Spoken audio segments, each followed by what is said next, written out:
Bom, gostaria de começar, lendo uma frase: o futuro chega gradualmente, então repentinamente. Biotecnologia, impressão 3D, realidade virtual, robótica, nanotecnologia, todos já estão aqui. Eu acho que essa frase explica, nos dá um bom entendimento realmente para entender por que realmente podemos prever o futuro. E essa frase é do Guy Perlmutter, que a gente vai conversar, o Gui, que é autor do livro Futuro Presente, O Mundo Movido à Tecnologia, que nos conduz pela história da evolução da ciência e da tecnologia e estimula a nossa criatividade para olharmos para frente. O livro fala de biotecnologia, blockchain, passando por inteligência artificial, robótica, entre outros. E compõe o que chamamos hoje de Deep Tech. E é sobre Deep Tech que a gente vai bater esse papo com o Gui. Antes de dar a palavra para ele, eu vou ler uma breve bio. O Gui é engenheiro de computação e mestre em engenharia elétrica pela PUC do Rio de Janeiro. Ele se especializou em técnicas de visão computacional utilizando inteligência artificial. Foi um dos ganhadores do Prêmio Jovem Cientista em 1997, com a implementação de uma solução para a produção de textos em braille, utilizando impressoras matriciais. Desenvolveu sistemas de análise de risco, desempenho e otimização no mercado financeiro, onde ele foi sócio do BTG Pactual e também da 20 Partners. O Gui, há aproximadamente 5 anos atrás, fundou a Grids Capital, que é uma empresa de investimentos em Deep Technology, com foco em inteligência artificial, robótica, ciências da vida, internet das coisas e infraestrutura tecnológica. E o Gui também é autor da coluna O Futuro dos Negócios, do Estadão, e o autor aí do livro Futuro Presente, O Mundo Movido à Tecnologia. Então, Gui, muito obrigado aí por aceitar o convite para a gente conversar aí nessa live. É uma honra aqui contar com o seu tempo e contribuição nessa conversa sobre um tema tão interessante e tão importante, no mundo e nas sociedades. Um prazer, Jorge. Obrigado você pelo convite. Legal. Bom, começar...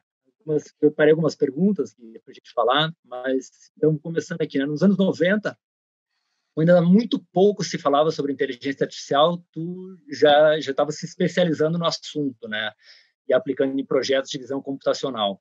Nessa mesma década foi quando tu recebeu um importante prêmio como jovem cientista. Queria que tu nos contasse um pouco aí sobre a tua história, de onde veio o interesse por ciência, sobre o interesse por inteligência artificial.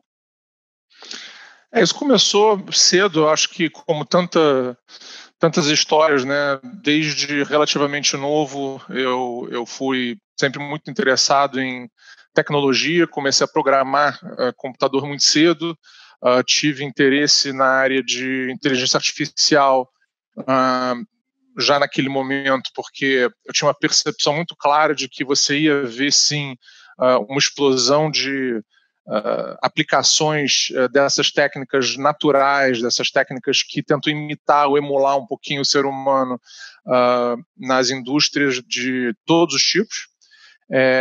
E, de fato, apesar de eu ter, eu acho, feito esse movimento muito cedo, a gente só viu a popularização de machine learning e de inteligência artificial bem mais recentemente. Isso acabou sendo a gênese da própria Grids Capital, o networking que a gente construiu, as relações que a gente foi montando já desde aquela época acabaram servindo, eu acho que, de base para o que a gente está fazendo hoje em dia.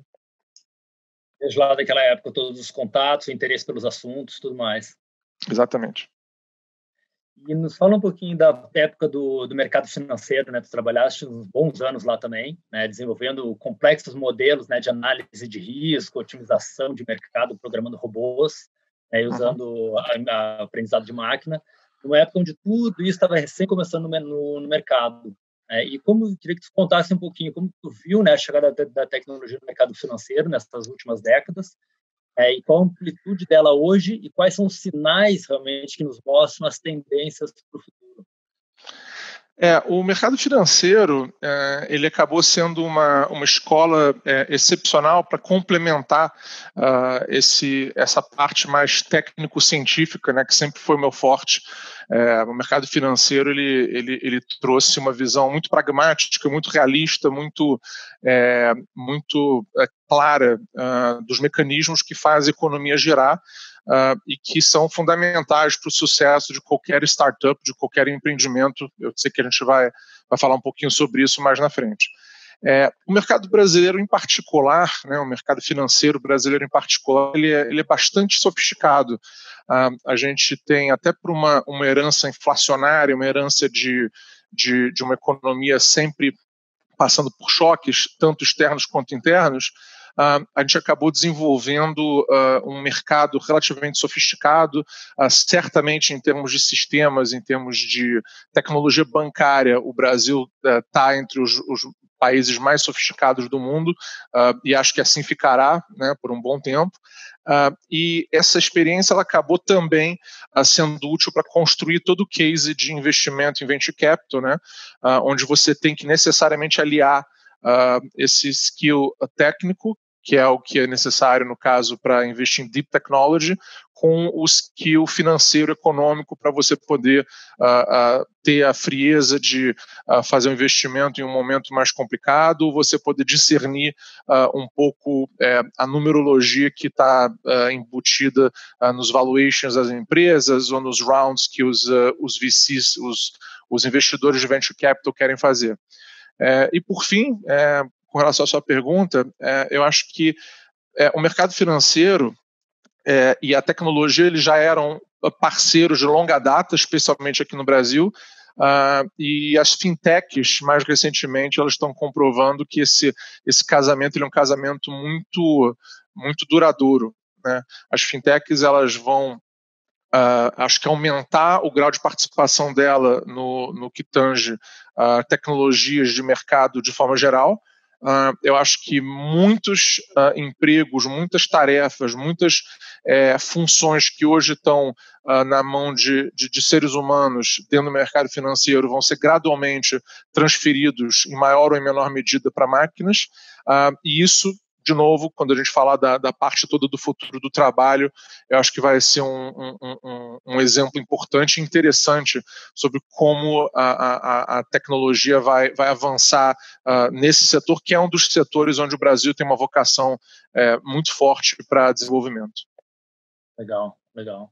E, bom, nesse todo esse tempo aí, enquanto, né, tu trabalhavas no mercado financeiro, tu sempre continuou super interessado, né, em ciências, deep tech, foi investidor anjo, né, de algumas startups há mais de 20 anos. Em 2015, quando tu saiu do mercado financeiro e fundou a Grids, né, que foi um dos primeiros fundos, né, de deep tech no Brasil, né, e hoje vocês têm aí 2 fundos, já, né, patrimônio de 100 milhões de dólares, já investiu em mais de 100 startups, Estados Unidos e Israel, e com muito sucesso em algumas, né? Entre as startups tem 6 que fizeram IPOs e 3 que foram vendidas. Eu queria primeiro 2 perguntas. Primeiro que tu nos falasse um pouquinho, né? Realmente definisse o que é Deep Tech, né? E depois nos falasse também um pouco mais sobre a Grids Capital e qual que é a tese de investimento de vocês, né? E onde, né, que vocês buscam as oportunidades. Deep Tech é uma terminologia bastante genérica, né, que veio ganhando popularidade.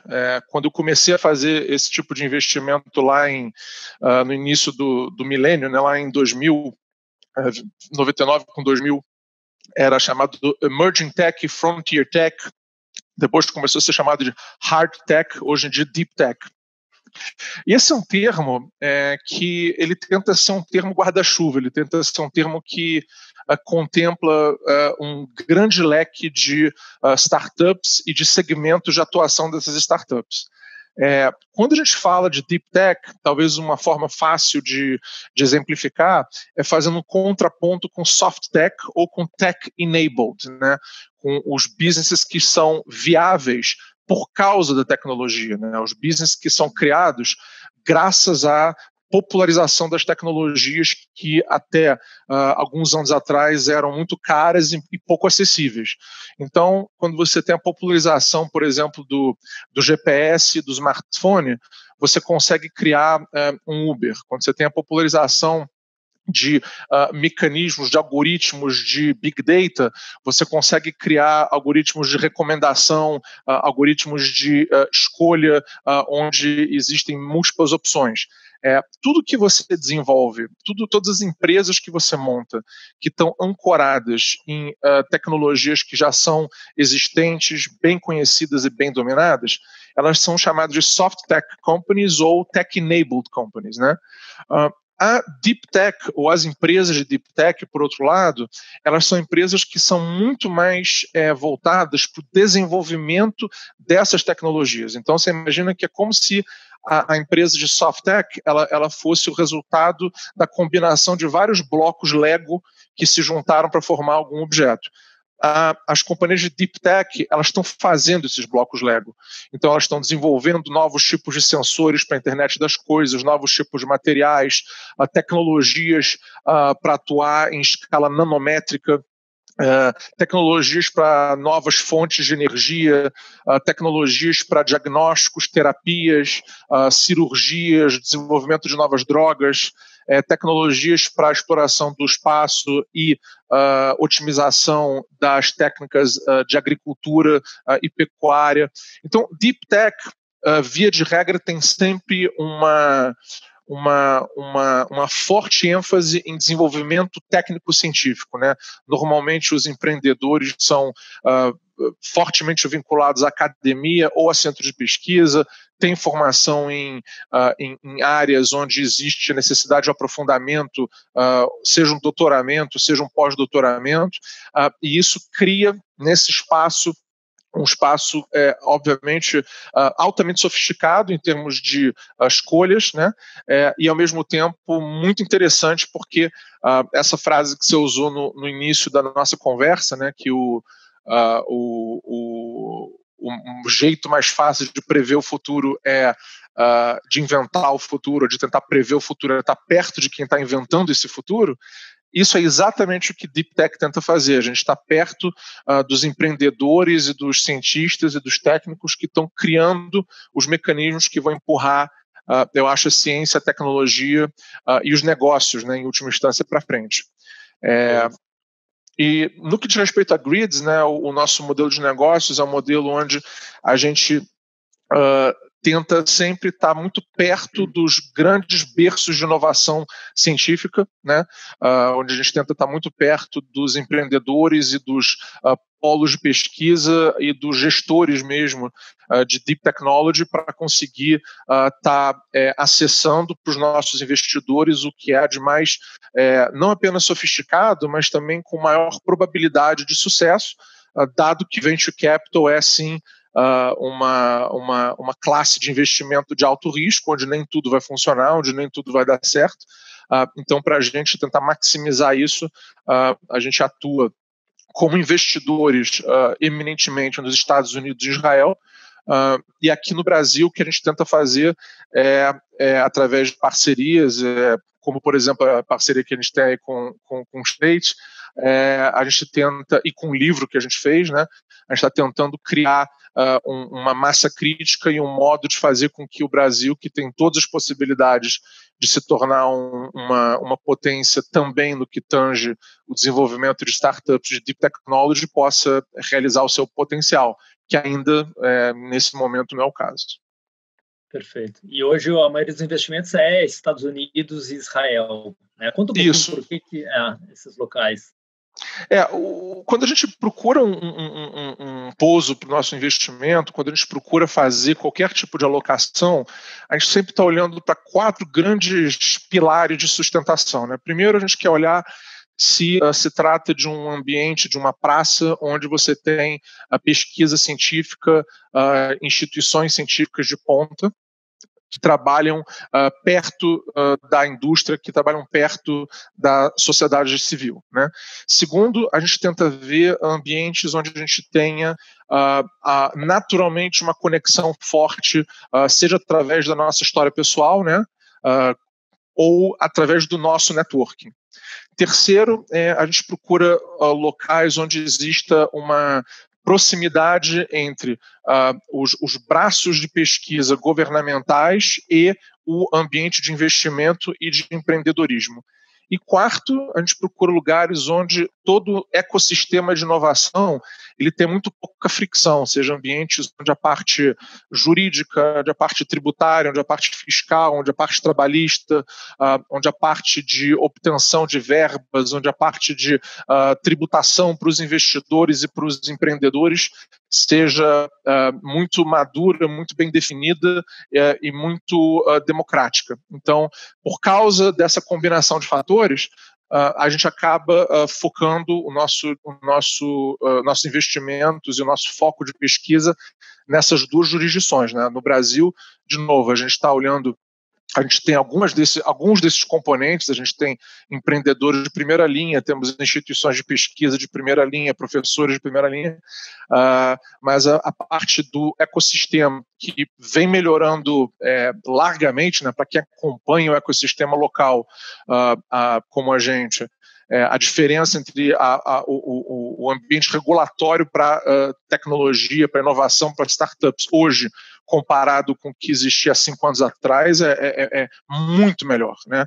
E eu acho que tem várias entidades empurrando essa legislação na direção correta. Só que, de fato, Deep Technology, ela não pode prescindir, ela não pode ficar sem a pesquisa básica, o investimento em universidades, em centros de pesquisa, em laboratório. E nesse quesito, a lacuna ainda é muito grande. Para você ter uma ideia, quando a gente investe numa empresa nos Estados Unidos que está captando as suas primeiras rodadas de investimento, essa empresa ela já recebeu bolsas e verbas não dilutivas do governo, do Departamento de Energia, do DARPA, de várias entidades que existem para fomentar pesquisa, para fomentar o trabalho do empreendedor, para diluir o risco tecnológico. Por quê? Porque existe a clara percepção nesses países de que uma vez que essas empresas elas comecem a prototipar e trabalhar com uma tecnologia potencialmente disruptiva, o ganho para a sociedade, a prosperidade que isso vai gerar, os benefícios que isso vai gerar, tanto econômicos quanto no cotidiano, são muito significativos. Essa eu acho que ainda é a nossa grande deficiência no ecossistema local de Deep Technology e que a gente tenta ajudar a corrigir ao longo do tempo. Perfeito. Isso é uma coisa aqui, né? Construção de ecossistema, a ajuda de governo, de universidades, de investidores, de grandes empresas, de empreendedores, né? Tem diversos agentes do ecossistema que são fundamentais realmente para a gente conseguir avançar, né?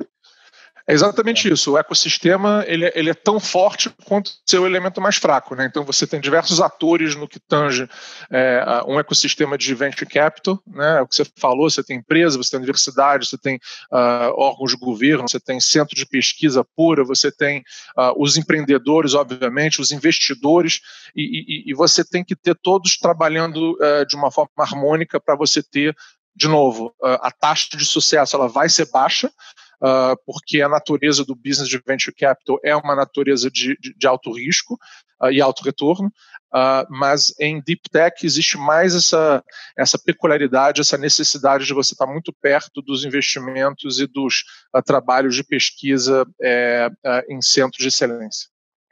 Perfeito. Não, legal. Eu queria falar um pouquinho do livro, Gui, mas antes eu vou ler aqui uma pessoa que mandou uma pergunta que eu acho que está bem pertinente aqui, né?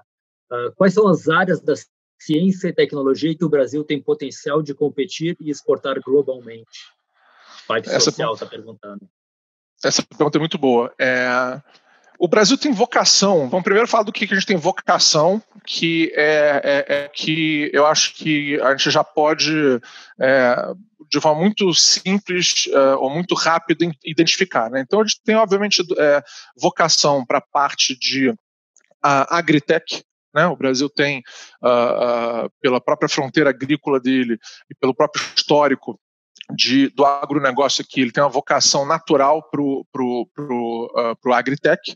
A gente tem uma vocação também, eu acho, para biotech, para ciências da vida em geral, especialmente se a gente focar na parte de extração de compostos através da floresta amazônica e de reservas naturais que são típicas e peculiares ao Brasil e apenas ao Brasil.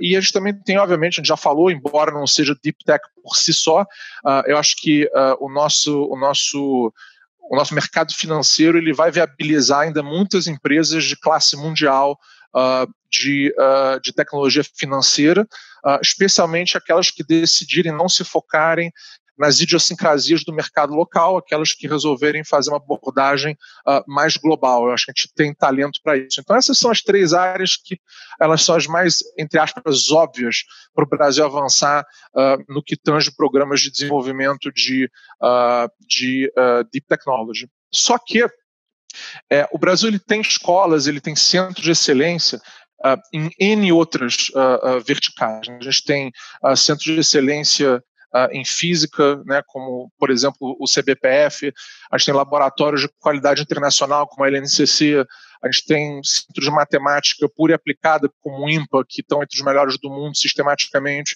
A gente tem no Brasil uma massa crítica de trabalho acadêmico que a gente sistematicamente está ranqueado entre os 15 ou 20 países com maior quantidade e qualidade de trabalhos técnico-científicos publicados em revistas especializadas. Então, é natural que um país com todas essas verticais nas quais a gente tenha academia e pesquisa de excelência possa naturalmente transbordar isso para tecnologias implementáveis através de startups. Então, a parte de IoT, a parte de robótica, a parte de energia, a parte de novos materiais, todas essas são, acho que, segundas derivadas, são segundos segmentos de atuação nos quais as empresas, as startups brasileiras, uma vez que a gente consiga melhorar, articular melhor esse ato que existe entre fomento governamental para pesquisa, professores dedicados não apenas a ensinar, porque o Brasil ele tem essa característica, o cientista no Brasil ele é um professor quase o tempo todo. Isso é uma idiosincrasia nossa, né? A nossa relação pesquisador puro com professor e pesquisador é 1:12. Só tem a cada 12 PhDs ou especialistas em um assunto, só um deles pode fazer pesquisa pura, não ter que dividir o tempo entre a pesquisa e o ensino.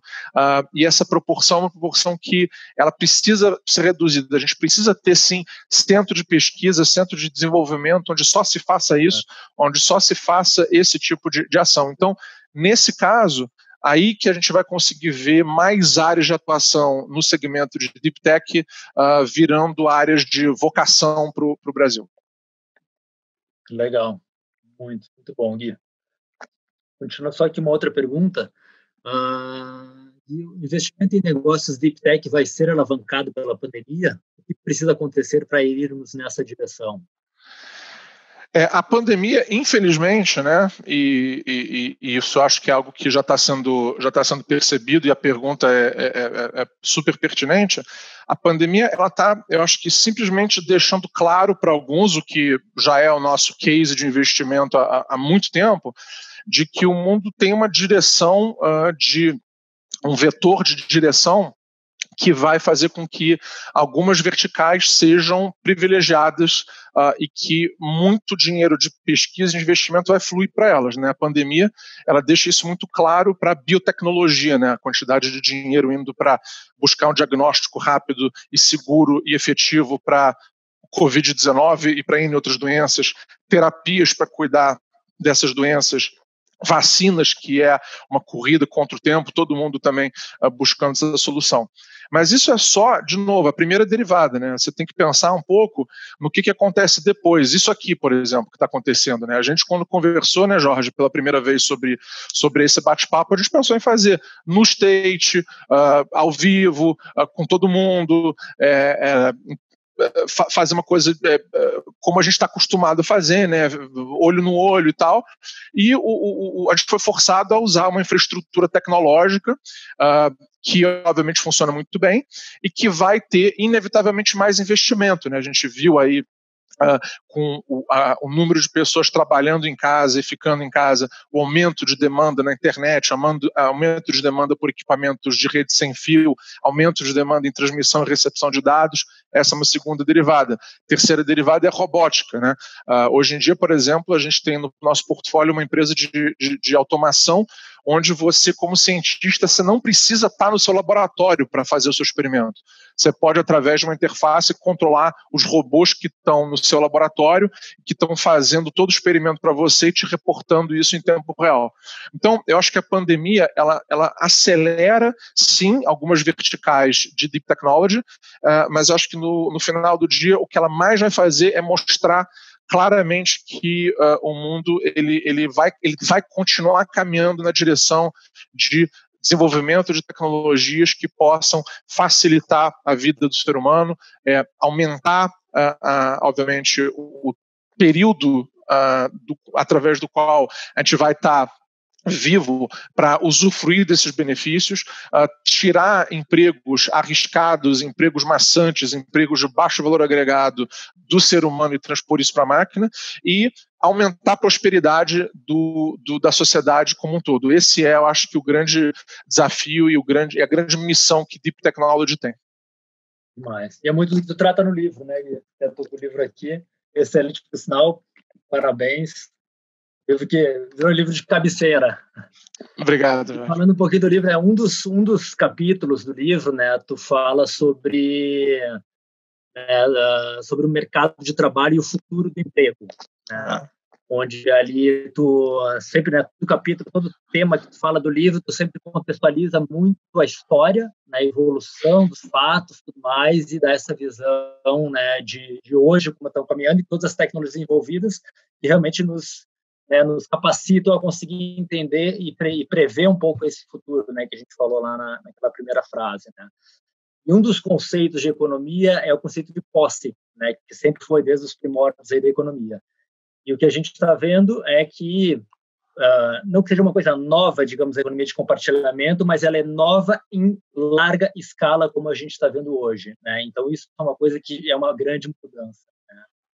E outra coisa, tu até cita lá no livro, né, que é de 300 anos antes de Cristo, lá da época de Aristóteles, tinha uma frase dele, eu notei aqui, que ele fala: se houvesse alguma forma de realizar determinado trabalho sem interferência humana, essa forma seria escolhida, liberando as pessoas para outras atividades, né? Nesses últimos 40 anos, a gente realmente avançou muito em tecnologia, em robótica e tudo mais, né? E diversas funções humanas foram literalmente aposentadas, né? Profissões estão sendo aposentadas e tudo mais, né? Ao mesmo tempo, todo dia surgem novas demandas, novas profissões são criadas e tudo mais, né? Então, uma pergunta é: como você vê, né, o futuro na relação do emprego versus desemprego tecnológico, né? E se devemos encarar a evolução como de troca, onde as pessoas terão sempre seu papel, embora este esteja em constante e eterna mudança? Essa disputa, né, essa disputa entre aqueles que acreditam que o aumento da automação, o aumento do número de robôs, entidades artificiais ou sistemas vai acabar causando um desemprego violento.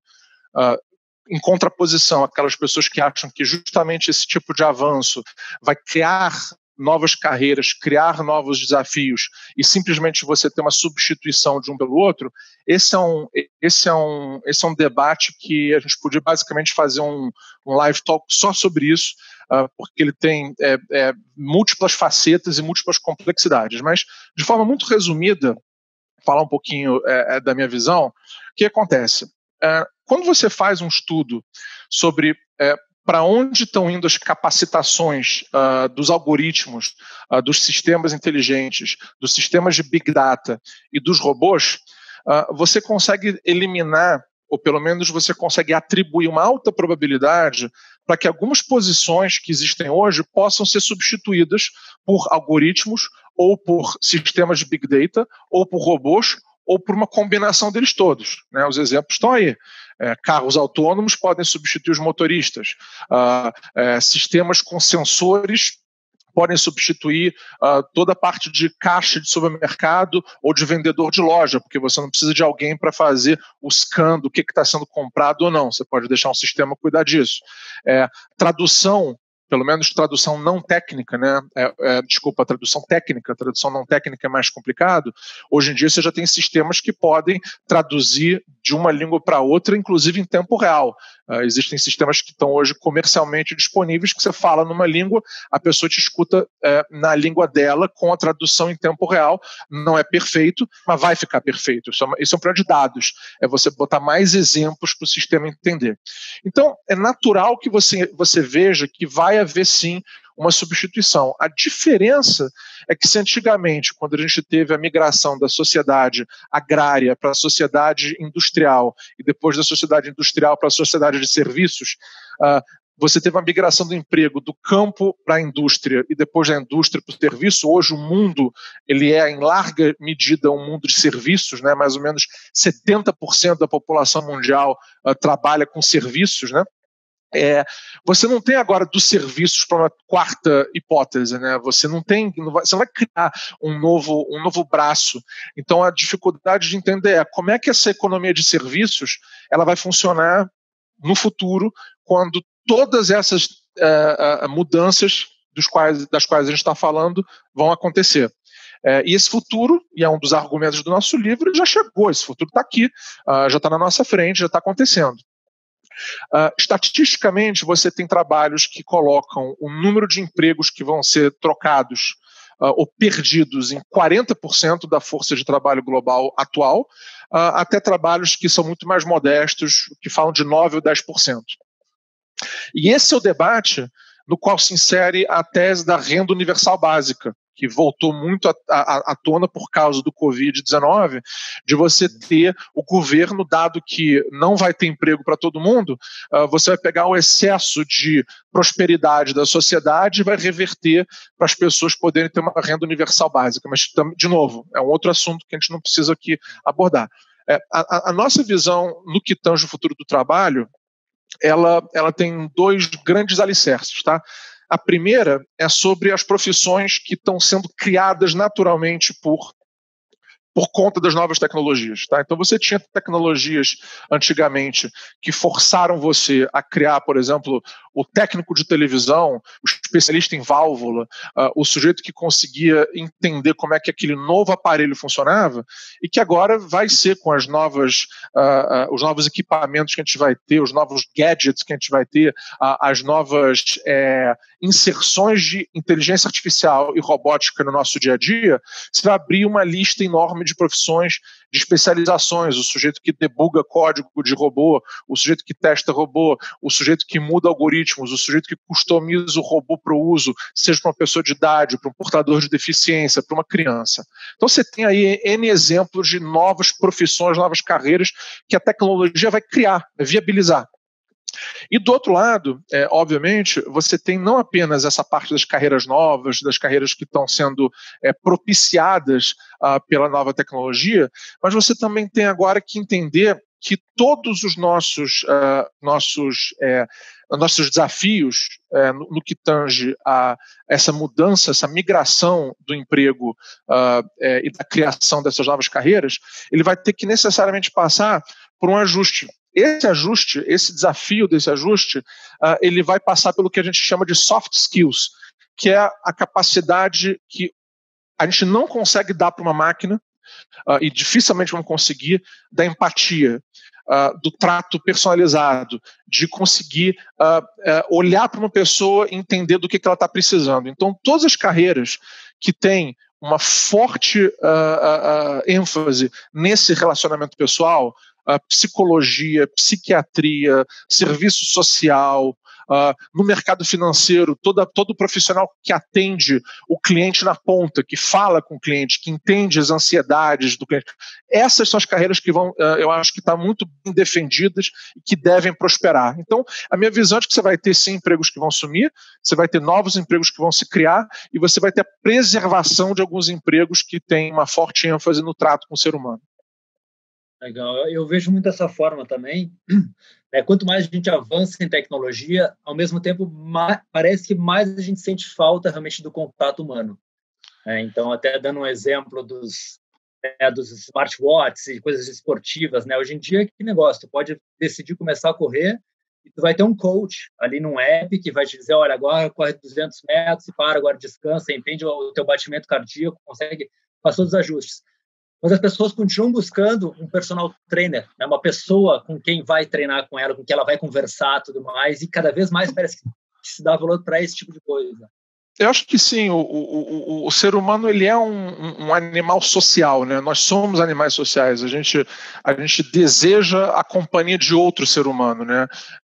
E eu acho que a gente vai ver, eu não sei se isso é uma coisa que circulou amplamente, mas uma foto que me chamou muito a atenção é o primeiro dia em que Wuhan teve o fim do lockdown e começou a permitir gradualmente que as pessoas voltassem a ter sua vida normal, e você já tem hoje vários blogs e várias contas na mídia social fotografando a volta à normalidade de Wuhan, mas me chamou a atenção, eu estava monitorando isso, o primeiro dia onde isso aconteceu, quando as pessoas foram para a rua, as pessoas espontaneamente começaram a se abraçar. Esquece pandemia, esquece Covid, as pessoas estavam tão ansiosas por voltar a ter o contato humano, voltar a ter aquela interação, que isso está codificado no nosso nível mais básico, né? A gente tem uma série de instintos que estão, a gente fala que estão hardwired, né? Que estão basicamente soldados no nosso cérebro, e o instinto social é um deles. Então, eu acredito que em algum momento, à medida que a gente for tendo a liberação da população desse ambiente claustrofóbico que todo mundo tem que viver momentaneamente pelo bem maior, eu acho que a gente vai ver isso de uma forma muito clara, né? Como as pessoas estão precisando e estão querendo ter o contato humano. E eu acho que o futuro do emprego vai sim passar por isso, talvez até seja enfatizado depois desse período aí de reclusão que a gente está sendo forçado a passar. Eu tenho essa impressão também. E às vezes parece assim que a tecnologia ela avança tanto, caminha tanto, que daqui a pouco que a gente realmente vai dar valor, daqui a pouco assim, tu vai no supermercado, vai ser tudo atendido por robô. Quando isso acontecer, eu acho que a gente vai passar a dar muito valor quando a gente for em um supermercado atendido por uma pessoa que vai te dar bom dia, com um sorriso no rosto. É outra experiência, né? É outra experiência. O mundo, a gente tem, e isso a gente fala no livro, sobre o tempo que as invenções levaram para atingir 50 milhões de pessoas. E a gente faz um gráfico onde a gente mostra que as primeiras invenções a chegar a 50 milhões de usuários levaram 70 anos para atingir esse número, 80 anos para atingir esse número. E a cada década... Quando tu fala, até não sei se dá para ver, mas tem. É esse mesmo. E aí você vê, por exemplo, avião, carro, eletricidade, tudo. E aí essas barras decrescendo, para quem está vendo aí a imagem do Jorge, elas mostram que hoje em dia você consegue atingir 50 milhões de usuários em questão de horas, né?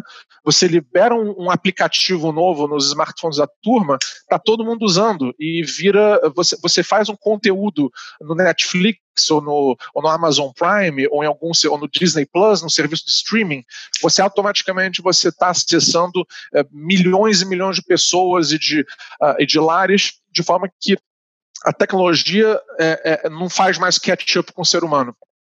O ser humano que faz catch-up, a gente que corre atrás de tecnologia, e justamente fechando o círculo do nosso início da conversa, é o que Deep Tech está se propondo a fazer, né? Está se propondo a ser essa ponta de lança de para onde as coisas estão caminhando e como é que a gente pode tentar desenhar isso para criar um futuro mais sustentável, um futuro mais próspero, um futuro mais social para o ser humano. Perfeito. E até só complementando aqui desse gráfico, é muito interessante, né? A gente fala a companhia aérea levou 66 anos até atingir 50 milhões de usuários, né? Televisão, 22 anos. Facebook levou 4. E o Pokémon GO, 19 dias. 19 dias, é isso aí. 19 dias, 50 milhões de pessoas no mundo usando aí o Pokémon GO. É isso. Voltando aqui, tem mais várias perguntas aqui. todas bem interessantes, tem bastante elogio também ao livro, aqui nas perguntas. Uma delas, pegando o gancho, a gente estava falando do tema aí, né, tanto do Covid, que o Guilherme ele pergunta o que você tem visto de mais avançado de deep tech que possa ajudar em um cenário como o do coronavírus. E ele complementa: a precariedade da base de dados me parece um desafio grande para conseguir implementar essa tecnologia. Existem hoje, e esses números estão atualizados até anteontem, até o dia 14 de abril, existem hoje 60, eu estou colando aqui no meu monitor, que eu estou com esse negócio eu estou olhando isso o dia todo dia. A gente tem hoje 64 novas tecnologias de diagnóstico do Covid-19, 45 novos tratamentos e 8 vacinas. Todos esses números estão em diferentes estágios de evolução. Você tem coisas que estão no início da fase in vitro, que é a fase onde você está fazendo seu laboratório nos tubos de ensaio, até coisas que já estão sendo testadas em seres humanos. A gente acompanhou aí a divulgação aí de algumas vacinas que já estão sendo testadas e muitos testes clínicos com diversos tipos de drogas, né? Isso daí, para mim, é só um exemplo de como problemas que antes eram problemas de anos, que levariam anos para ser endereçados e atacados, a gente vai ter uma redução substancial desses problemas. Então, obviamente, você ainda tem uma limitação operacional e logística para você ter uma vacina pronta, testada, segura e distribuída para bilhões de pessoas, só que a velocidade com a qual você consegue chegar a candidatos viáveis a essa vacina é muito maior. Mesma coisa para terapias, né? Você tem um desafio com o coronavírus, que é exatamente o fato de que ele é um vírus, né? O vírus ele não é uma bactéria, que seria um problema muito menos dramático, porque a bactéria ela é um ser vivo completo. Quando ela se instala no organismo, ela continua com a identidade dela e você consegue desenvolver uma droga especificamente para atacá-la. O vírus, infelizmente, para nós, o vírus é um organismo incompleto. O vírus ele só faz sentido quando ele se mistura com a genética, quando ele se mistura com a célula do hospedeiro, né? Então, quando a gente tem uma infecção viral, como é o caso do HIV, como é o caso da influenza, foi o caso do MERS, do SARS e agora do Covid-19, você tem um desafio para os cientistas que você não tem uma identificação única e imediata de aquele é o organismo que você tem que matar, porque esse organismo está na sua célula. Então, você não pode matar o paciente na hora de tentar curar o paciente. E esse é um desafio que todo vírus tem. Você vê que se fosse fácil, ninguém ficava mais resfriado, né? Já tem uma vacina para a gripe comum, para o resfriado comum, o que não existe. Eu acho que a gente tem que ter a tranquilidade, a paciência de que existem literalmente milhares de cientistas de laboratórios globalmente, todos trabalhando de forma única, monodirecional, querendo resolver esse problema, porque isso é danoso para todas as camadas da sociedade, danoso para todos os nossos afazeres profissionais e pessoais, mas eu acho que é um sinal do que está por vir, né? Eu escrevi sobre isso recentemente na minha coluna do Estadão, e no artigo também que eu publiquei nesse fim de semana, que o problema da pandemia, o problema do Covid-19, que está mobilizando todo mundo e está criando essa conscientização de que há que se ter respeito e humildade quando está lidando com temas que estão vindos da natureza, né, como foi essa migração de um vírus animal para o ser humano, mais uma, ela é um problema que é ainda mais grave se você considerar todas as evidências científicas de mudança climática que a gente está passando, né? E se hoje em dia existe uma solução que nós podemos ter, que é ficar em casa, esperar com distanciamento social, reduzir o número de infecções e, ao mesmo tempo, dar tempo para os cientistas e para os médicos e para os profissionais de saúde conseguirem operar e fechar o cerco a esse vírus, a próxima grande crise que tem data para acontecer, que é a crise do clima global, ela não vai ter para onde a gente correr. A gente não vai poder, vou ficar em casa que está tudo certo, porque você vai ter problema de cadeia alimentar, você vai ter problema de água, você vai ter problema de epidemias causadas pelo desequilíbrio ecológico, pelo desequilíbrio ambiental.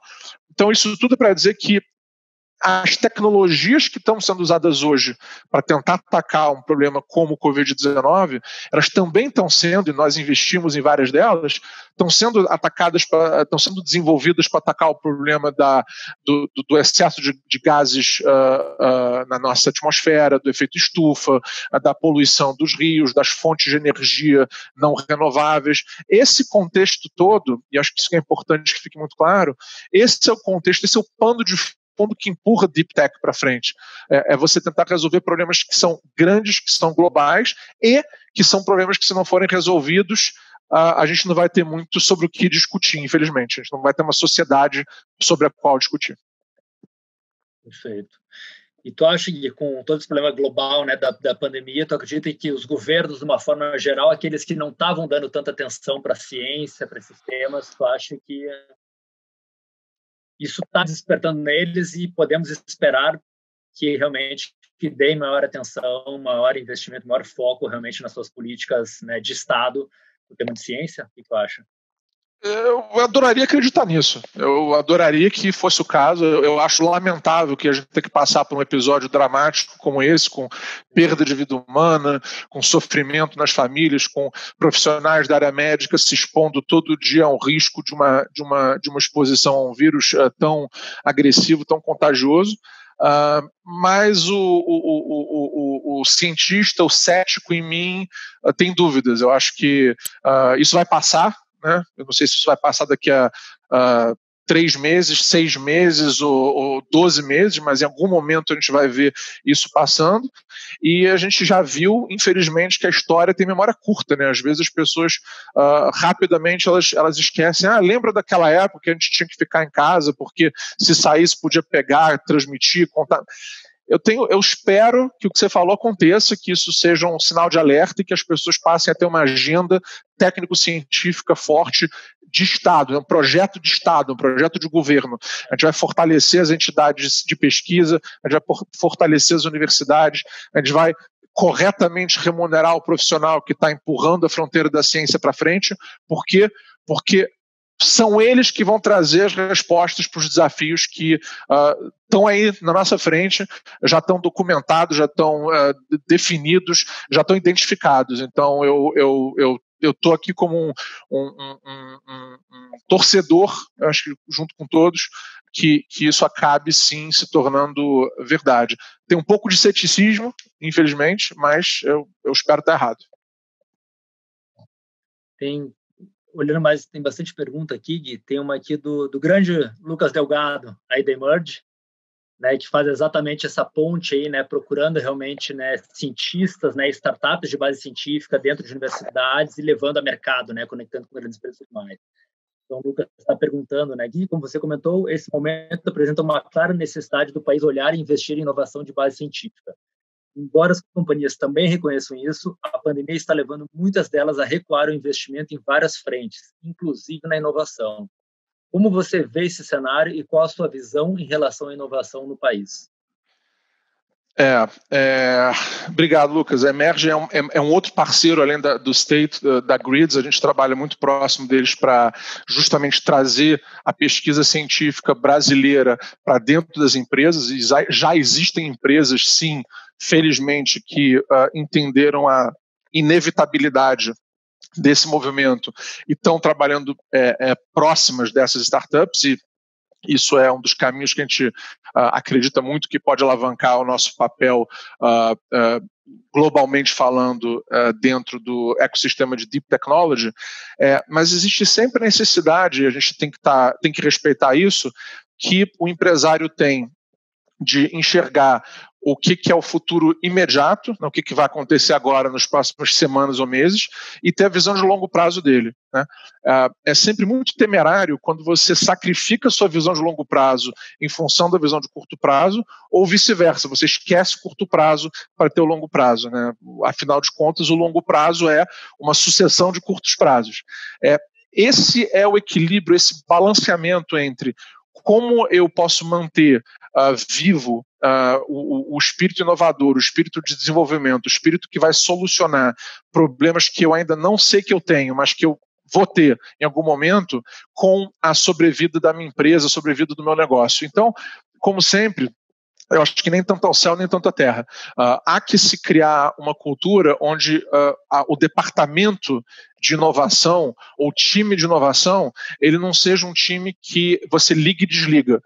Ele é um time que tem que ter um lugar presente, constante, não apenas no dia a dia da empresa, mas também junto do núcleo de decisão mais sênior da empresa, junto do conselho, dos comitês executivos, dos comitês de negócios.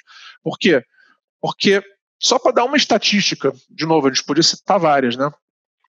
Em 1935, uma empresa do índice S&P 500, que é o índice da Bolsa de Valores norte-americano, uma vez que essa empresa entrava nesse índice, ela levava mais ou menos 90 anos para sair do índice, tá?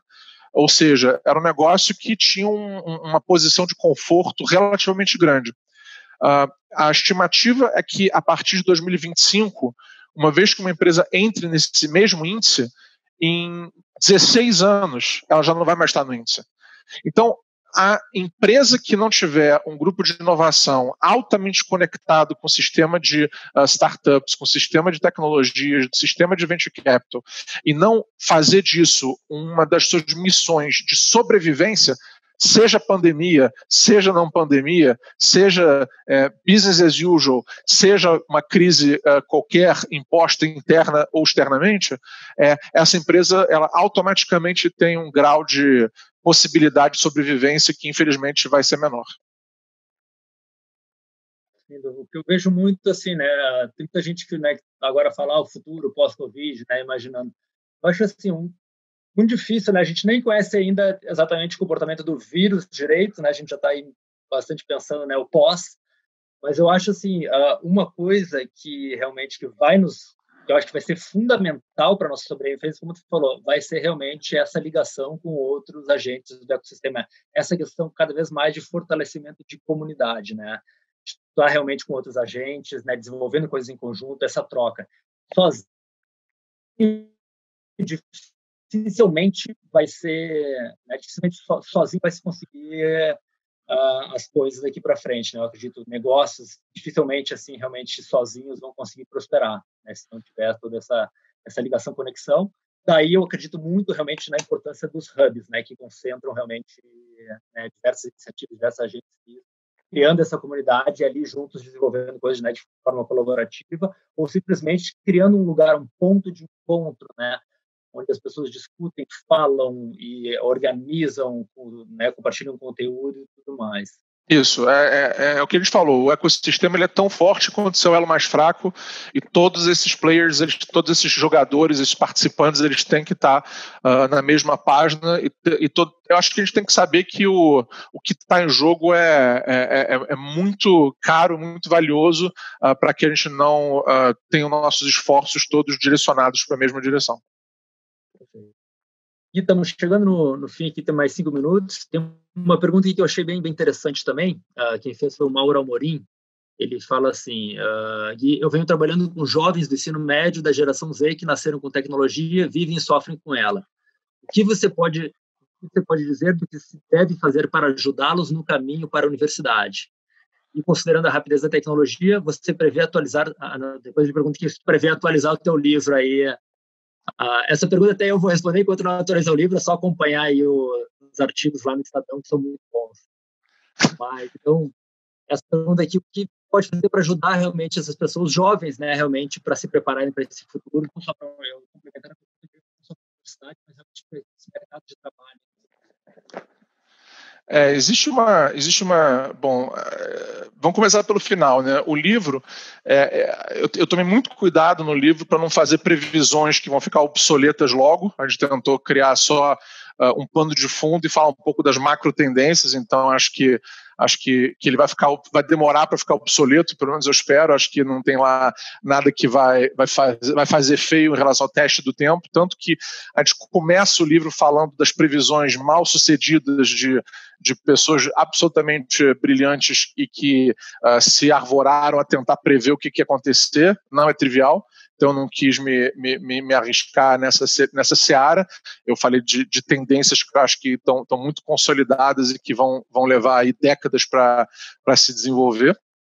E com relação à educação, Mauro, eu acho que a gente tem alguns desafios, e de novo é o que eu falei, né? A tecnologia ela anda na frente e o ser humano vai tentar correr atrás, né? Então a gente descobriu que o modelo de escola que a gente tem hoje em dia é um modelo que data do século 17, 18, 19, onde você tinha basicamente um grupo sentado ouvindo alguém passar conhecimento. As boas escolas, elas estão mantendo o caráter social, a experiência social da escola, que é crítica e que essa não vai embora, eu acho que nunca, mas que já começa a se acoplar com a capacidade de você, como aluno, como estudante, buscar as informações sozinhos, né? A gente, quando estava, quem nasceu na década de 60, 70, e talvez até 80, para fazer um trabalho escolar, tinha que consultar uma enciclopédia, tinha que pegar uma fotocopiadora para fazer uma colagem numa cartolina para poder apresentar um trabalho sobre a independência do Brasil, ou sobre os vírus, ou sobre as bactérias. Hoje em dia, você pode pegar o tema que você quiser e a criança ou o jovem tem um celular, tem um laptop, tem um tablet e tem um acesso a todo o arcabouço, todo o conhecimento humano acumulado na ponta dos dedos dele. E isso é uma arma muito poderosa que pode ser utilizada, eu acho que trazendo resultados extraordinários para a gente, só que, infelizmente, o que a gente vê é que a turma vai pelo caminho mais fácil, né? Eu também falo um pouco sobre isso no livro.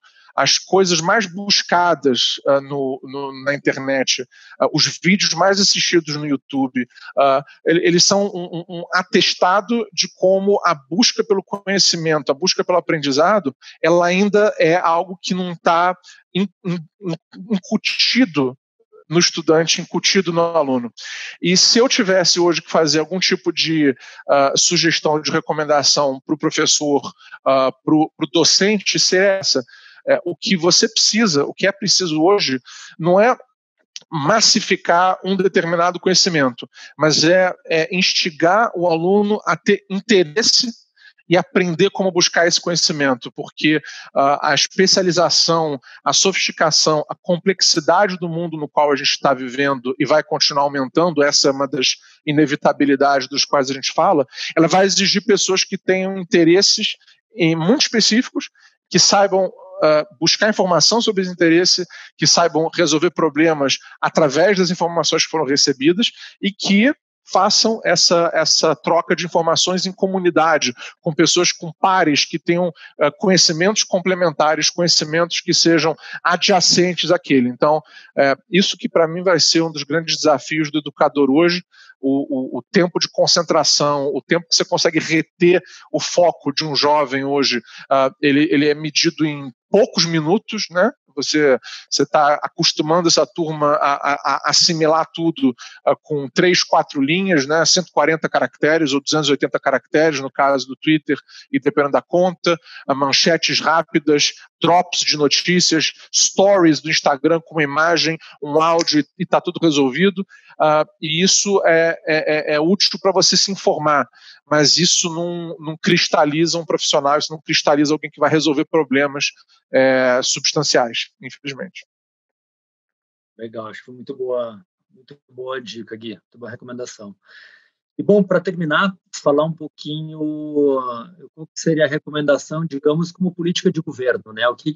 Como é que tu acha que a gente poderia estimular, digamos, o empreendedorismo de base científica no Brasil? Eu acho que tem que ter um projeto. Eu acho que tem que ter um projeto de governo, né? Tem que ter um projeto de governo que não seja um projeto partidário, né? Onde a gente não tenha um ciclo de 4 anos para implementar, porque a gente já viu historicamente no Brasil, dentro de um mesmo governo, você tem vários subgovernos que acabam acontecendo, e mesmo assim, uma vez que um governo acaba, o governo subsequente ele meio que tenta criar tudo de novo, do seu jeito, com as suas pessoas, com seus quadros, né? O que você está falando hoje, no que tange tecnologia, são projetos que levam anos ou décadas, né? Você tem projetos, por exemplo, a iniciativa de nanotecnologia do governo americano, ela começou no governo Clinton e isso transbordou por vários governos. Foi um projeto de mais de 20 anos, com mais de 20 bilhões de dólares de governo colocados como investimento em pesquisa, em ciência, para a academia. E hoje os Estados Unidos têm, sim, um domínio importante, expressivo sobre novos materiais, novas tecnologias ligadas à nanotecnologia. O que precisamos ter em face dos desafios econômicos, sociais que nós temos no Brasil e que, obviamente, o mundo também não tá imune a sofrer, é a consciência de que se tem uma área que não está sujeita a debate, onde você não pode ficar escravo do que é um fenômeno pós-Facebook ou pós-mídia social, que é a sua opinião vale mais do que o meu fato. Isso é uma barbaridade que existe hoje, infelizmente, nesse mundo regido a likes e a subscriptions e a posts, né? A ciência, ela não se presta a likes, é certo ou errado, funciona ou não funciona.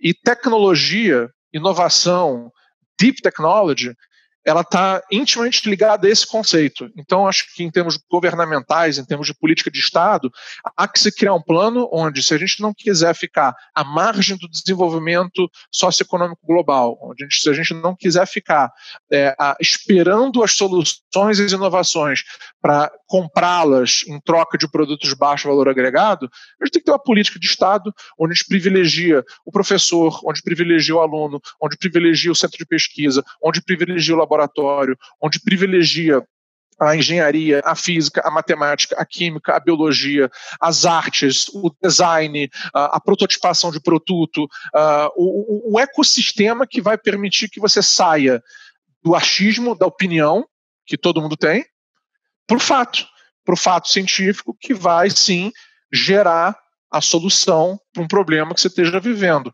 Seja esse problema de ordem industrial, de ordem agrícola, de ordem social, não interessa. Esse que acho que o grande desafio que a gente tem e que eu acho que deveria ser uma das prioridades absolutas de governos em todas as alçadas, federal, estadual e municipal. Fantástico, eu concordo completamente contigo. Bom, chegamos ao final aí. Gui, muito obrigado aí pela conversa. Acho que foi muito interessante aqui o tema. Espero que todo mundo que assistiu aí tenha gostado também. Tem bastante perguntas, não conseguimos ler todas aqui por uma questão de tempo, mas realmente tema muito interessante. A gente poderia passar a tarde toda aí conversando. E muito obrigado, Gui. Foi um prazer, Jorge. Obrigado a você pelo convite.